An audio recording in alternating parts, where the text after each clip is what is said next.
Welcome back to Locked On NFL Draft. A full slate was had this weekend. A lot of things affecting those draft prospects. How do you become a riser or faller? Who are they this week? And what do you do in this particular wide receiver class? Is this always going to be this way? We're going to get into it right now on Locked On NFL Draft.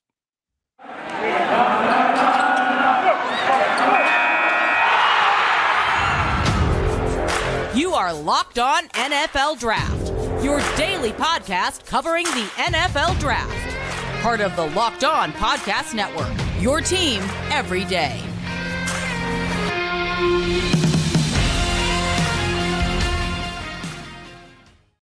Welcome to another episode of Locked On NFL Draft. I'm your host, and as always, I'm your host, Eric Crocker, and as always, I'm joined by my guy, Ryan Tracy. Ryan, how you doing?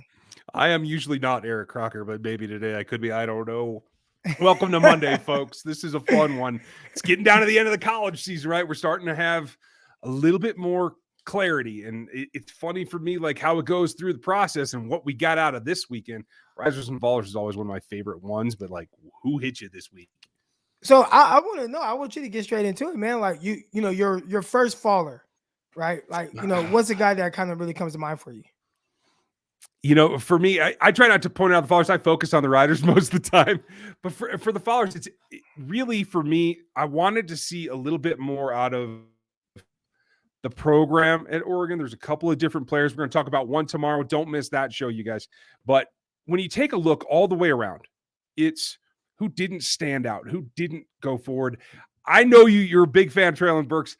I thought he had a pretty solid game, but I thought he missed some opportunities as well. I won't say he's a faller, but I don't think he helped himself this weekend too, and I was kind of looking forward to that. What about you? You know, I think, you know, right away you start to look at guys that are falling. I think Kenneth Walker, right, from Michigan State. Now, not all his fault. And that was a guy that we highlighted last week. We talked about him. There were some people talking about him potentially being a Heisman candidate. And when your team's getting your butt kicked the way that Ohio State just dogged Michigan State, obviously, like the first thing that's going to suffer is the run game. I think they were down like 42-0 at halftime or something like that. So you're not going to be able to run the ball. But the fact that he just wasn't able to really contribute, you know, that was one thing that I noticed right away, where it's like, man, like, you know, the run game isn't helping your team, you know, just super overpowered. And Kenneth Walker, he took a big hit for that. So I think that's one guy, not faller in the sense of how he's going to be viewed as a prospect, but just in how this weekend went for him. I can't argue with you too. That was the other guy that I was kind of going back and forth with. But like you said, situationally, it's difficult to blame the running back when you fall that far behind. I would like to see a little bit more out of some of those runs, sure, but I think he's still going to be up there at the top of the conversation. A riser for me this weekend, and I think it's kind of controversial because it's not necessarily about his individual performance in terms of throwing the ball around. I thought Desmond Ridder made a statement that, hey, when we have to go in and beat somebody, everybody's been complaining about us all season that we don't stomp on teams that we're supposed to. It felt like his leadership came out a little bit more this weekend in getting that win over an SMU team that, you know, has gotten some kudos for their offense, right? The team was able to get the win, but I thought Ridder was able to say, okay, I can throw the ball, I can run the ball, but I can also lead a team. Yeah, I think this was a big time game for him. It's just a big moment right now, obviously not against, like, you know, elite talent, and it's clearly not on the big stage. Really, most of his games this year haven't been on the big stage. He's played against opponents where, you know, Cincinnati has been the better team, a Cincinnati team that's sitting at 11-0, but he's been very steady. He's been very consistent. And we talked early on about it, not like there's nothing about his game that has really wowed us, but I do look at him. I start, you know, where do I view him as a prospect? Where do I think he'll go in the draft? And I think with a lot of this quarterback class, I actually saw a report that a scout or an NFL exec thinks that 4 quarterbacks may go in the first round. I'm like, wow, I'd probably pass on 4 quarterbacks in the first round. And a guy like Desmond Ridder, if he's around in that second round stage, that's someone who I would strongly look into, because again, he can make all the throws. He has all the ability, you know, the accuracy, it kind of comes and goes, but, you know, you see the big arm and the mobility and things like that. I feel like there's a lot there to work with to potentially build on. And I mean, we saw a guy, Felipe Franks, you know, him go to the NFL and he went to the Atlanta Falcons. I think this is kind of like Felipe Franks, but on steroids. I think he's a much better prospect than Felipe Franks.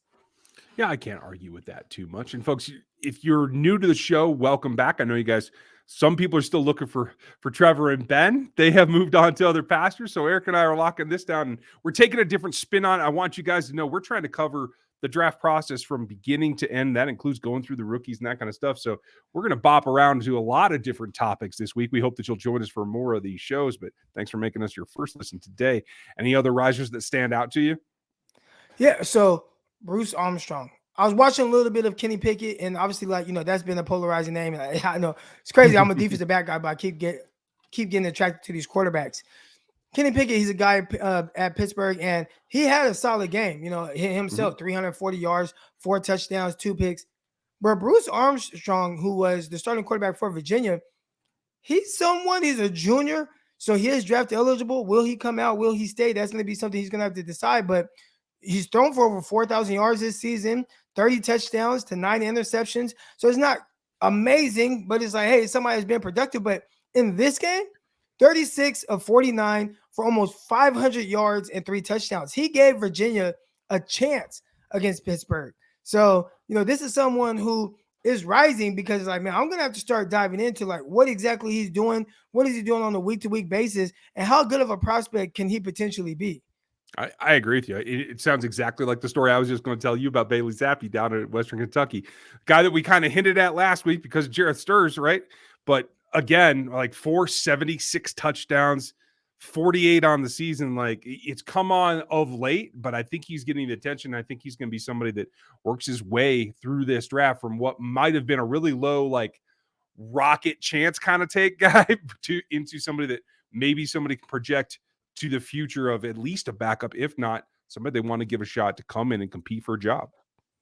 Yeah, my next riser, I'm actually going to wait until we get to the next segment and talk about these receivers, all right? Because there's this receiver who I feel like not a lot of people are talking about, and he's kind of exploded onto the scene. All right, so we're gonna get into that when we come back from this break. But first, I want to talk to you guys a little bit about, does this sound familiar to you? You've got your device that lets you catch all the games live.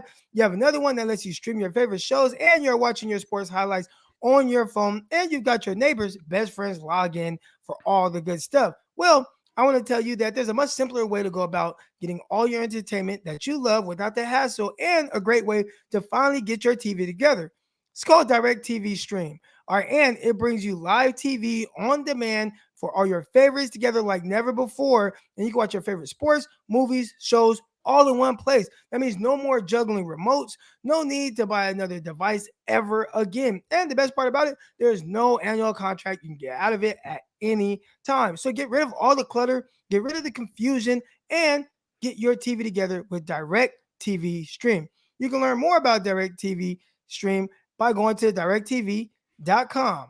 All right, that's directtv.com. And it's compatible with device required. Content varies by the package. All right, so speaking of package, boss, you got 2 receivers at Alabama. And we wanted to get into the receivers and just talk about, like, this loaded class. And I'm watching Arkansas and against Alabama. And Treylon Burks, he at the end of the game, towards the end, he makes just this explosive play, great adjustment on the ball. Big bodies, the defensive back catches it, outruns everybody to the end zone. And I just started thinking about it. I'm like, we talk about all these receivers all the time on this show. We talked about the Jahan Dotson. We've talked about Olave and Garrett Wilson and all these other guys. We talked about Treylon Burks, and I think we need to be talking about our guy, Jameson Williams. His name, I don't know why I have a hard time saying it. Jameson Williams. All right, receiver out of Alabama. And I think he's everything right now. And I think he was at Ohio State. And maybe it's clear why he was never really going to be the guy there. I don't know. I feel like what he's shown at Alabama, he definitely could have been a big part of the Ohio State offense. But they got 3 receivers going crazy over there. But Jameson Williams, 190 yards, 3 touchdowns on 8 receptions. He caught a slant. He outran everyone to the end zone. He really reminds me of a lot of, like, he looks like a little bit taller version of Deontay Johnson. Like, from that type of route running ability, that type of explosiveness, I think he might actually time faster than Deontay Johnson, but just this guy who's just, I mean, he's separate. He's winning every which way. And he might insert himself into that first round topic for some of these receivers. And I want to ask you, do you think that the receiver position from here on out will just continue to be as loaded as it's been over the last couple of years? I mean, the question is always going to be there when we continue to emphasize empty sets and throwing the ball over and over and over, unless you find some weakness that you want to exploit. And then you have Florida rushing for 300 yards in a game or something like that. Yeah. So I think it's going to be pretty consistent. The question for me is, I agree with you on Jameson. To tell you the truth, like I heard a lot of people say, "Oh, he's just in the Ruggs role in this offense, like we've seen before." But he, like you said, he wins so many different ways. I think he's more advanced than Ruggs was at this point. I think that he does more. I think that he's a better athlete overall. I don't think he times as well, but hey, we'll find out when the numbers come out, right? But it's always going to be about the athleticism. It's always going to be about getting guys in space and having the ability to hit them, right? And I feel like this is going to continue until somebody stops it, until we see like a revolution in the defensive plans for the college tiers that take away some of those things and force you back into another aspect of winning, whether that's, emphasizing tight ends or going back to the run game or something like that. Until then, I think we're going to see class after class of guys that put up huge numbers. And then we have to decipher about, it makes the jump to the NFL that much more important and that much harder to predict, I think. And it's interesting because like we talked about Burks looked explosive at times. I thought there were lapses as well. Like I want to see him go dominate like Jameson. And I just haven't seen that yet. Well, I think when it comes to Burks, he's more like kind of straight line speed, but he's so big. We're talking about somebody who's like 6'3", 230 pounds.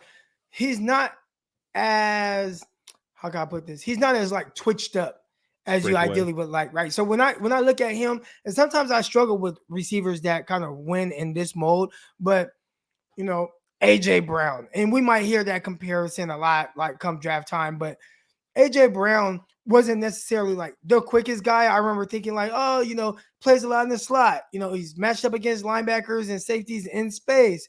He's able to just run the spots, and when teams did kind of, hey, we want to play press against you. I remember him playing against LSU, and they were able to kind of just take him out of the game by being physical with him at the line of scrimmage. And I was wondering, like, how's that going to translate to the NFL? This is a guy who's kind of built a little bit more stout and doesn't have as much of the quicks as you ideally would like, but then also doesn't have just a pure straight line speed. When I look at Treylon Burks, he has some of those same things going on, but I think that straight line speed is like really good. Like if he runs 4.43 at the combine, I wouldn't be surprised. I think everybody would be kind of blown away for the size that he does have. So when you kind of looking at him, I struggle with this because I want the quick twitched up guy. Like just in theory, like I like the Jameson Williams more than the Treylon Burks. But Treylon Burks, man, there's just some things that you can't teach. And with his body, his size, his ability, I think it's going to be tough to stop him, even at the NFL level. And we're seeing guys like win like that right now, that win at the catch point. Jamar Chase. Now, again, I'm not saying Burks is the same caliber of prospect as Jamar Chase, but just in the sense of being able to win vertically and not just as a pure route runner, I think that's where a guy like him kind of stands out. And I wonder if this is coming from, this explosion of younger guys now. One, they're getting the personal trainers, which I know all about that. All about that. Guys getting trainers. They're developing much earlier, and then you have 7-on-7 right now, which excuse me, which the 7-on-7 kind of scene, that whole world, it's really picked up around the time that these kids were like sophomores and juniors, and now guys are getting like this extensive training. They're getting so many more reps running routes, catching passes, running routes against coverage. Whereas before, a lot of it was just, all right, you got the off season, you do a little bit of stuff. Guys are just really athletes. Now guys are understanding how to run routes, how to run stuff into coverage, use their athleticism. And they're just getting so many more reps to where now I think they're just more prepared for college football. And in turn, they've been more prepared for the NFL in the sense of just being able to win at that level. So I asked this question, do you think it's something that'll continue? And as long as 7-on-7 is around and it's kind of helping kids develop from that standpoint and get all those extra reps, I think the receiver position, man, it's is going to continue to be a strength in drafts. But what I do want to ask you now is, what does that mean for the cornerback position? Because if receivers are just getting better and better, how do you start to view coverage? Do you prioritize more pass rush over the secondary, because secondary is going to have more trouble in general?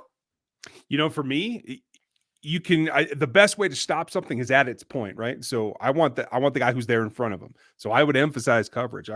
I think you hit it on the key, that the 7-on-7 that they play when they're younger, it's key to go against coverage. And I think that right now we're seeing the emphasis on the pass, the route runners, right? The pass catchers, not the pass defenders. And I think at some point that will swing back, because the competition will become so fierce, because there's so many guys that are getting such early training, that then it's going to be like, okay, can anybody stop them? Whoever can do that, we have a starting spot for you. We have a scholarship for you. Come on up. Show us what you got. And so I think I'm waiting for that day when it kind of swings back the other direction. And thinking about or speaking on swinging back in the other direction, and we want to talk somewhat about this college football landscape and where it's headed with prospects. How does it affect them coming out of high school, heading to the NFL, heading to the draft?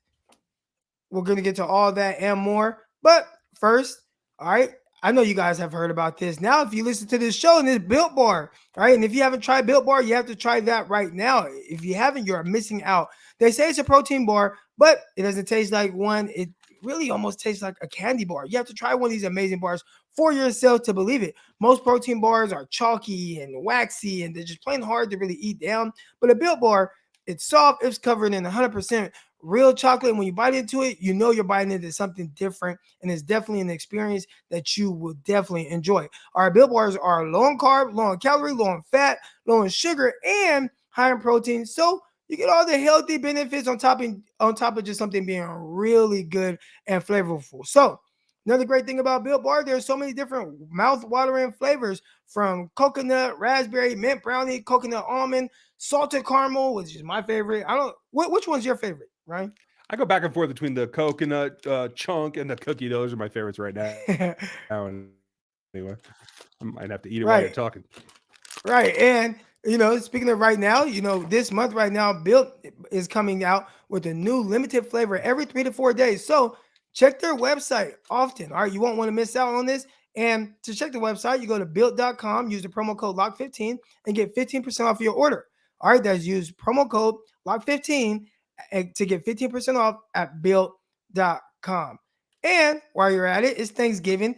And we know what that means, man. You got football, you got food, you got family, and nothing goes better with football, family, and turkey than betting on some of these football games. All right, BetOnline has you covered for the holiday season, and more props, odds, and lines than ever before. BetOnline remains your number one spot for all sports action this Thanksgiving. So right now, man, head over to our new updated desktop and mobile website to sign up and receive your 50% welcome bonus from promo code Locked On to receive that bonus. All right, and it's not just football. All right, I know football, Thanksgiving, all that. I think last year they had NBA on Thanksgiving as well, but nothing can compare to football. All right, so it's not just football though.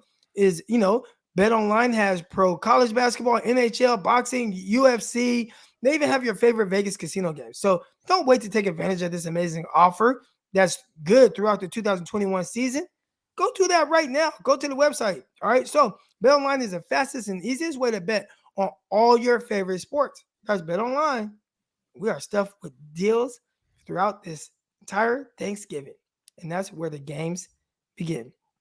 And speaking of where the games begin, man, I noticed this huge lopsided game. All right. Ohio State against Michigan State. That was a game that was supposed to be good. You had one of the 2 top 10 programs in the nation. And Ohio State just destroys Michigan State. Now, one thing that was clear, and I mean, if you look at some of CJ Stroud's numbers, and we won't get too much into CJ Stroud this year because he's not draft eligible, but I think he had 3 incomplete passes. He was like, off the top of my head, I think it was like 32, 35, like 6 touchdowns, like just something crazy. And he didn't even really play in the second half. Michigan State has, on paper, like the worst statistical secondary in the league, worst pass defense in college football. And my thing is like, how does that happen? Like, how are you at a Power 5? How are you at a Power 5 school and you can't get like the coaching right, you can't get the players right. You have all these resources. I've been to some of these universities. I went and visited like Minnesota. Minnesota's like facilities. Now again, you're talking to somebody that comes from a Division II school, all right. But their facilities, amazing. You have literally everything you need from just nutrition to recovery to if you have downtime, they got a little golf stuff you can do. I mean, just all the resources, everything you need to become a good football player. So as a coach, knowing that your players have all these resources and things, how do you still roll out there, be a top 10 college football team, and have one of the worst secondaries in the league and get destroyed by Ohio State? Yeah, I mean, 3 players over 100 yards. I almost brought the trio up in the last segment about the wide receivers. I'm sure we'll talk about Wilson versus Olave here coming up sometime this week, folks. We are here 5 days a week, if you guys didn't know that. That's the hard part. Like, you have to kind of balance, I think, that you are facing a team with elite talent. I mean, not just good, elite talent at the wide receiver position. So there's a little bit of gap there, right? But even Shakur Brown came out a season ago, had played well in college. The transition is not functional, right? Then you have the distraction of the coach. Mel Tucker's up for a number of rumored jobs, right? What does that do to your concentration? What does that do to your preparation for this game? Then does it take away from, are you actually getting ready for guys that are for all intents and purposes, pro prospects right now in Olave, in Wilson, in JSN as well? Are you preparing in that way? Do you have the staff to get you there? Because I think for the most part, you would say that Michigan State's had a good season, right? So what changed that got you to that point where you get so utterly destroyed by another program that you would think you should be in competition with, given your record and your association with them in your meeting year in, year out, over and over and over? I think it's a little baffling for me because I don't know that program very well. Well, so a lot of the responses I got on social media, and this is kind of a deep thing here, the balance, the talent, right? So Michigan State is just not able to get the same type of recruits and talent that Ohio State can get. And it's really kind of the same as places like Alabama, and Georgia, some of these schools in the SEC that continue to be powerhouses year in and year out. And the people that are struggling the most with this is, the Pac-12, right? They're hurting big time because of this. Pac-12, they can't get the right coaching in there because they're not paying enough, right? I don't know if you saw UCLA and USC 10 minutes before the game started. I mean, like, the crowd was, it looked like there was 15,000 people in there in the Coliseum that holds like 100,000 people. Like, the West Coast, they're not caring enough about football right now. And that's dwindling down to everything that goes into getting some of these prospects. And, there are a lot of schools that are not playing. They're not playing fair, and the schools that aren't playing fair, they're going to be good all the time. The ones that are playing by the rules, they're not going to be in contention to win titles year in and year out. Now, they'll have a year where they are good, but it's just not going to be sustainable because they're not going to continue to get that caliber of athlete that they need to be able to get. And I wonder if, and you can let me know your thoughts on this, do you think the NIL might kind of level the playing field a little bit? Because now there's a legit way that the players, you're able to entice players to, potentially be able to get paid in different ways and whatnot. I think it's key because it allows you to set some of those things up, like you said, that are now legal enticements to draw some of that. So you don't have to go one of the top 5 programs if you want to become a star or you want that kind of exposure. I think that's going to be important, but it's also going to be the thing, like, at the end of the day, what are you doing to help guys get to the next level? Because like we talked about earlier, there's guys that have been preparing for this since they were sophomores in high school, right? And if they have the talent, they're progressing to that point. So I think it's also about what kind of guys are you getting into the league and how are your guys faring? Like Washington's a great example. They've got a lot of DBs in this league. They've got some linebackers in this league, right? But they continually are having problems when a good coach leaves of making that jump. And I'm a fan of Jimmy Lake I like what he's done as a defensive coach. Did he get it over in his head? Certainly seems like it. I don't know the man, but I think that he'll land somewhere and be well. But the question comes back to, can Washington compete with not only just recruiting against the SEC and even Big Ten, but even within the Pac-12 now, without that kind of recognition of how you're getting guys to the NFL? Right. And I think, I'm glad you touched on Washington, because you're talking about a team who has put out Buda Baker. You have Keith Taylor, who I've spoken to the Panthers, defensive back coach, and he talked about, like, hey, this is a guy, man, he's coming on strong. He's a guy that I'm looking forward to having start with, a CJ Henderson, JC Horn, some of these guys. All right. But we're going to get into all that. There's some more into this coaching thing. A coach just got fired. How does that impact his draft players, or his players that might potentially be entering the draft? We're going to talk about some receivers that may be entering the draft who are coming off of injuries. So, yeah, man, you guys make sure you guys keep it locked, because we're going to talk about all that and more tomorrow. So from Eric Crocker, Ryan Tracy, we'll see you guys tomorrow. Peace.